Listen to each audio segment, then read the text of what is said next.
Perkiraan keuntungan 250 gram emas ini. Hai, Assalamualaikum tuan-puan. Golongan 250 gram emas ini harga hari ini sekitar RM125,000. Sebulan yang lepas harganya sekitar RM120,000. Dalam masa sebulan keuntungan sekitar RM5,000 ataupun 5%. Bila saya ceritakan tentang keuntungan emas, ramai yang komen split tak kira, zakat tak kira. Bukannya saya tak nak kira, tetapi emas 250 gram emas ini yang baru sebulan dibeli, zakat belum cukup tempoh untuk dibayar dan emas ini tiada split selagi kita tak jual. Konsep keuntungan simpanan emas ini ia adalah atas 4 faktor. Yang pertama, tempoh masa di mana lebih lama kita simpan, lebih banyak keuntungannya. Yang kedua, volume atau jumlah. Logiknya, lebih banyak gram emas yang tuan-puan simpan, lebih besar keuntungannya.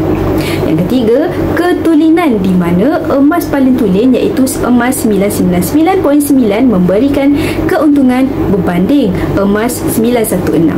Dan yang keempat, item emas yang lebih besar lebih menguntungkan berbanding item yang kecil dari sudut spread value-nya yang lebih rendah. Harga per gram lebih murah dan kos upah ataupun gold premium yang juga lebih murah. Jadi, jika tuan-puan ingin melihat emas ini dari sudut pelaburan yang mana tuan-puan ingin memaksimumkan keuntungan, tuan-puan boleh rujuk atas 4 faktor yang tadi. Semoga perkongsian saya ini bermanfaat. Jika tuan-puan berminat untuk dapatkan item-item yang besar seperti ini untuk memaksimumkan keuntungan seperti gold bar 250 gram emas ini, tuan-puan boleh hubungi saya dan insya-Allah saya akan bantu tuan-puan sebaiknya.